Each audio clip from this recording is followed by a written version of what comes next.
राधा वल्लभ श्री हरिवंश, राधा वल्लभ श्री हरिवंश। नारायणं नमस्कृत्यं नरं च नरोत्तमं देवी सरस्वती व्यासं ततो जयमुदीरये। राधा मेरी माती है, पिता मोरे घनश्याम, इन दोनों के चरणों में मेरा कोटि कोटि प्रणाम। ओम श्री परमात्मने नमः। कल्याण का निश्चित उपाय। भगवान ने जीव पर कृपा करके उसको अपना कल्याण करने के लिए ही मनुष्य शरीर दिया है। अपना कल्याण करने के सिवाय मनुष्य जन्म का दूसरा कोई प्रयोजन ही नहीं है। शरीर, धन, संपत्ति, जमीन, मकान, स्त्री, पुत्र आदि जितनी भी सांसारिक वस्तुएं हैं वे सब की सब मिलने और बिछुड़ने वाली है। अतः कोई कितना ही बड़ा धनवान बन जाए, बलवान बन जाए, विद्वान बन जाए, ऊंचे पद वाला बन जाए, बड़े कुटुंब वाला बन जाए, पर अपने कल्याण के बिना ये सब की सब वस्तु अपने कुछ काम न आएगी। बिना दूल्हे की बारात की तरफ संपूर्ण संसारिक भोग व्यर्थ है। इसलिए मनुष्य का खास कर्तव्य है कि अपना कल्याण करना। एक मामूलिक बात है कि अपना कल्याण करने में मनुष्य मात्र सर्वथा स्वतंत्र है, समर्थ है, योग्य है, अधिकारी है। कारण कि भगवान जीव को मनुष्य शरीर देते हैं तो उसके साथ ही अपना कल्याण करने की स्वतंत्रता, सामर्थ्य, योग्यता और अधिकार भी प्रदान करते हैं। अब प्रश्न उठता है कि मनुष्य अपना कल्याण करने के लिए क्या करे। इसका उत्तर यह है, यदि मनुष्य इन चार बातों को ढूंढता से स्वीकार कर ले तो उसका कल्याण हो जाएगा। पहला है मेरा कुछ भी नहीं है, दूसरा है मेरे को कुछ भी नहीं चाहिए, तीसरा है मेरा किसी से कोई संबंध नहीं है, चौथा है केवल भगवान ही मेरे हैं। मिलने और बिछुड़ने वाली वस्तुओं को अपना मानना मूल दोष है, जिससे संपूर्ण दोषों की उत्पत्ति होती है। वास्तव में अनंत ब्रह्मांडों में केस जितनी वस्तु भी अपनी नहीं है, इसलिए मेरा कुछ भी नहीं, ऐसा स्वीकार करने से जीवन में निर्दोषता आ जाती है और निर्दोषता आते ही मनुष्य धर्मात्मा हो जाता है। जब मेरा कुछ है ही नहीं तो फिर हम किस वस्तु की चाहना करें। अतः मेरे को कुछ भी नहीं चाहिए, ऐसा स्वीकार करते ही जीवन में निष्कामता आ जाती है और निष्कामता आते ही मनुष्य योगी हो जाता है, अर्थात उसको सम तत्व स्वरूप योग की प्राप्ति हो जाती है। समत्व योग उच्चते। कोई भी कामना न होने से उसको चित्तवृत्ति निरोध का रूप योग की भी प्राप्ति हो जाती है। मनुष्य मात्र स्वरूप स्वतः असंग है, अतः मिलने और बिछुड़ने वाले किसी भी वस्तु व्यक्ति के साथ अपना संबंध न मानने से मनुष्य को अपनी असंगता का अनुभव हो जाता है।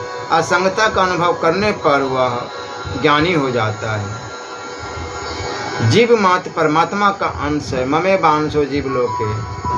भगवान का अंश होने के नाते केवल भगवान ही हमारे हैं, भगवान के सिवाय दूसरा कोई हमारा नहीं है। इस प्रकार भगवान में अपनापन स्वीकार करते ही मनुष्य भक्त हो जाता है। धर्मात्मा, योगी, ज्ञानी और भक्त होने में ही मनुष्य का कल्याण निश्चित है। ऐसा होने में कठिनाई भी नहीं है, क्योंकि वास्तव में मनुष्य मात्र का स्वरूप स्वतः निर्दोष, निष्काम, असंग और भगवान का अंश है। तात्पर्य है कि हमारा स्वरूप सत्ता मात्र है। उस सत्ता में निर्दोषता, निष्कामता और असंगता स्वतः सिद्ध है और वह सत्ता भगवान का अंश है। इसलिए साधक का कर्तव्य है कि वह उपयुक्त चारों बातों को दृढ़ता से स्वीकार कर ले, फिर उसका कल्याण निश्चित है। कोटि तत्ते कतवा हरि समरेत। मनुष्य मात्र के लिए मुख्य बात है अपने जीवन का एक उद्देश्य बनाना। वास्तव में मनुष्य जीवन का उद्देश्य पहले से ही बना हुआ है। भगवान ने जीव को सदा के लिए जन्म मरण रूप बंधन से मुक्त होकर अपनी प्राप्ति करने के लिए ही मनुष्य शरीर दिया है, और इसी उद्देश्य की पूर्ति के लिए जीव ने मनुष्य शरीर लिया है। इसलिए भगवान को प्राप्त कर लेने में ही मनुष्य जन्म की सार्थकता है। इस कार्य के लिए मनुष्य शरीर के सिवाय दूसरा कोई शरीर है ही नहीं। यद्यपि भगवान की ओर से किसी के लिए भी कोई मनाही नहीं है, तथापि मनुष्य शरीर खास भगवत प्राप्ति के लिए ही है। इस मनुष्य शरीर को पाकर यदि अपना उद्देश्य ठीक नहीं कर बनाया तो क्या किया। इसलिए सब भाई बहनों से प्रार्थना है कि आप स्वयं अपना उद्देश्य बनाएं कि हमें भगवान को प्राप्त करना ही है। आप चाहे मेरा कहना मान लो, चाहे गीता रामायण आदि ग्रंथों की बात मान लो, चाहे अन्य किसी की बात मान लो, सबकी बात खास बात यही है कि मनुष्य जन्म भगवत प्राप्ति के लिए ही मिला है। भगवत प्राप्ति के सिवाय मनुष्य जन्म का दूसरा कोई प्रयोजन ही नहीं है। भगवत प्राप्ति के बिना मनुष्य शरीर भी 84 लाख योनियों की तरह ही है। इसलिए मनुष्य जन्म के मूल्य को समझे, विचार करे कि मनुष्य जन्म क्यों मिला है, भगवान ने क्यों दिया है, हमने क्यों लिया है। परमात्मा प्राप्ति के बिना मनुष्य जन्म का क्या प्रयोजन है। मनुष्य जन्म ही एक ऐसा है जिससे मनुष्य सदा के लिए दुखों से मुक्त हो सकता है। बोलो राधे राधे। साधन धाम मोक्ष कर द्वारा, पाई न जेहि परलोक संबारा। सो पर त्रिदुख पावई, सिर धुनि धुनि पछताई। काल ही कर्म ही ईश्वर ही, मिथ्या दोष लगाई। ऐसे शरीर को प्राप्त करके भी अगर आध्यात्मिक उन्नति नहीं की तो क्या किया। आध्यात्मिक तत्व की प्राप्ति के लिए ही मनुष्य जन्म मिला है। इसके सिवाय मनुष्य जन्म का और कोई मतलब है ही नहीं। अगर यह भी आपने नहीं किया तो मनुष्य होने का क्या मतलब हुआ। मनुष्य हो चाहे कीड़ा मकोड़ा हो, फर्क क्या हुआ। मनुष्य जन्म की सार्थकता क्या हुई। परमात्मा प्राप्ति के विषय में आप जोर से नहीं लगे तो फिर आपने क्या किया, क्या मतलब सिद्ध किया। चाहे भाई हो चाहे बहन हो, अगर उसने परमात्मा प्राप्ति का उद्देश्य नहीं रखा तो मनुष्य जन्म का क्या मतलब हुआ। नीति में भी एक श्लोक आता है कि शतः विहाय भोक्तव्य सहस्र स्नान माचरेतम लक्ष्य विहाय। दत्ताव्य कोटि ते कृत्वा हरि स्मृत्यहम्। 100 काम छोड़कर भोजन करो, 1000 काम छोड़कर स्नान करो, लाख काम छोड़कर दान दो और करोड़ काम छोड़कर भगवान का स्मरण करो। तात्पर्य है कि करोड़ काम भी बिगड़ते हो तो बिगड़ जाए, उनको छोड़कर भगवान का स्मरण करो। भगवान का स्मरण करना सबसे मुख्य रहा। भोजन से, स्नान से, दान से भी बढ़कर भगवान का स्मरण हुआ। भगवान का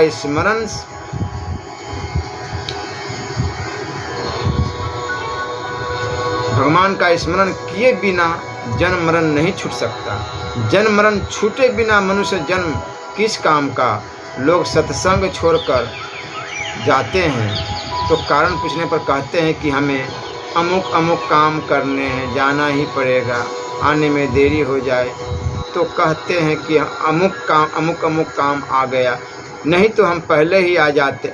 इससे यह सिद्ध हुआ कि आपने सत्संग की अपेक्षा दूसरे कामों को ज़्यादा आदर दिया है। शास्त्र कहता है कोटि त्यक्त्वा हरि स्मृत, करोड़ों काम छोड़कर भगवान का स्मरण करो। क्या आपने करोड़ों काम छोड़कर कभी भगवान का स्मरण किया है? विचार करें कि परमार्थिक उन्नति के लिए हमने कितने काम छोड़े हैं, कितने कामों की अपेक्षा की है। अपने हृदय पर हाथ रखकर स्वयं सोचो, क्या हमने परमार्थिक बातों का इतना आदर किया है? आप कहते हैं कि हम सत्संग करते हैं, हमें आध्यात्मिक उन्नति चाहिए, पर अपने लक्ष्य को ठीक पूरा करने के लिए क्या आपने ऐसा किया है? क्या ऐसा करने का विचार है? विचार करने से पता लगेगा कि आप कितने पानी में हैं। हमें परमात्मा प्राप्ति नहीं हो रही है ऐसा कहते तो है, पर उसके लिए आपने कितने काम छोड़े हैं। परमार्थिक उन्नति इस मनुष्य जन्म में ही हो सकती है, कारण कि इसी के लिए यह मनुष्य जन्म मिला है। पर इस काम के लिए आपकी कितनी तत्परता है, इधर ध्यान दो, अपने भीतर विचार करो। शास्त्र कहता कि करोड़ों काम बिगड़ते हो तो बिगड़ जाने दो, पर भगवान का स्मरण मत छोड़ो। इस भगवत स्मरण को आपने कितना महत्व दिया है, इस पर कितना विचार किया है, फिर आपको पता लगेगा कि हमारी आध्यात्मिक उन्नति कितनी हुई है। हर एक साधक को इस तरह विचार करना चाहिए। यदि सब काम छोड़कर भगवत स्मरण को महत्व देते तो फिर ऐसा नहीं कहते कि हम इतने वर्षों से लगे हुए हैं, परमात्मा की प्राप्ति नहीं हुई। हम भगवत स्मरण का जितना आदर करते हैं उसकी अपेक्षा भी भगवान हम पर विशेष कृपा करते हैं। अब यहाँ प्रश्न आता है, क्या शास्त्र विहित कर्तव्य कर्म छोड़कर भगवान का भजन करें? तो उत्तर सुनिए। शास्त्र विहित कर्तव्य कर्म करना, कुटुंब का पालन करना, न्याय अनुकूल काम करना बहुत अच्छा है, पर भगवत स्मरण के सामने सब काम गौण हो जाते हैं। इसका तात्पर्य यह नहीं कि कर्तव्य कर्म छोड़ दे, कर्तव्य कर्म करे, पर भगवान का स्मरण सबसे मुख्य होना चाहिए। संसार के जितने भी काम हैं वे सब के सब एक दिन बिगड़ने वाले हैं, परंतु भगवान का स्मरण कभी बिगड़ेगा नहीं। संसार का कितना ही सुधार कर लो वह तो बिगड़ेगा। वह सुधर जाए तो यह बिगड़ गया, बिगड़ जाए तो बिगड़ गया। वास्तव में तो संसार का काम बिगड़ा हुआ है ही। मनुष्य जन्म की सफलता भगवान को प्राप्त करने में ही है। भोजन करने से, स्नान करने से, दान देने से मनुष्य जन्म सफल नहीं होगा। मनुष्य जन्म सफल होगा भगवान का स्मरण करने से, नाम जाप करने से। आप स्वयं सोचो कि भगवान के स्मरण से बढ़कर क्या काम। समस्त कर्तव्यों का मूल कर्तव्य है भगवान का स्मरण करना, अन्य सब कर्तव्य से नीचे है। कहने में तो आप कर्तव्य कर्म की बात कहते हो, पर वास्तव में अपनी आयु का नाश कर रहे हो। पर यह बात पढ़ने सुनने से समझ में नहीं आती। आप स्वयं सोचोगे तब समझ में आएगी। कोटि त्यक्त्वा हरि स्मरण, यह बात तो यूं ही अंधेरे में नहीं कही गई है, पूरा उजाले के साथ कही गई है। असली कर्तव्य वही है जिससे मनुष्य संसार से ऊंचा उठ जाए। कर्म योग के पालन से मनुष्य संसार से ऊंचा उठ जाता है। अगर आप संसार से ऊंचा उठ गए तब तो आपने कर्तव्य का पालन किया नहीं, तो कर्तव्य को समझा ही नहीं, केवल समय बर्बाद किया है। अगर आपने कर्तव्य कर्म का ठीक तरह से पालन किया होता तो स्त्री पुत्र रुपए पैसे में मन नहीं जाता। रुपयों के लिए झूठ कपट चला की ठगी नहीं करते। यह नियम है कि कर्तव्य कर्म का पालन करने से मनुष्य संसार से ऊंचा उठ जाता है और उसे शांति की प्राप्ति हो जाती है। जो मनुष्य संपूर्ण कामनाओं का त्याग करके स्फुरहा रहित, ममता रहित और अहंता रहित होकर आचरण करता है वह शांति को प्राप्त होता है। अब यहाँ प्रश्न उठता है कि अगर कोई बीमार हो तो क्या उसकी सेवा छोड़कर भगवान का भजन करे? तो सुनो भैया ऐसा बात। तो यहाँ उत्तर हम देते हैं, अगर भगवान की सेवा मानकर बीमार की सेवा करे तो क्या हर्ज है, क्या बाधा लगती है। बीमार व्यक्ति को साक्षात भगवान मानकर उसकी सेवा करो, घर के काम को भगवान का काम मानकर करो। गीता में भगवान ने कहा है कि हे कुंती पुत्र, तू जो कुछ करता है, जो कुछ भोजन करता है, जो कुछ यज्ञ करता है, जो कुछ दान देता है और जो कुछ तप करता है, वह सब मेरे अर्पण कर दे। भगवान का काम समझकर सब कार्य करो तो वह सब भजन हो जाएगा। सोच स्नान करना भी भगवान की सेवा है। बालक भोजन कर लेता है तो माँ राजी हो जाती है। भगवान क्या माँ से भी कम है, दयालु है। एक नाथ जी महाराज ने भगवान के एकादश स्कंद की टीका में लिखा है कि घर में झाड़ू देकर कचरा भगवान के अर्पण की भावना से बाहर फेंके तो वह भी भजन हो जाएगा। निरर्थक कर्म भी भगवान के अर्पण करने से भजन हो जाता है।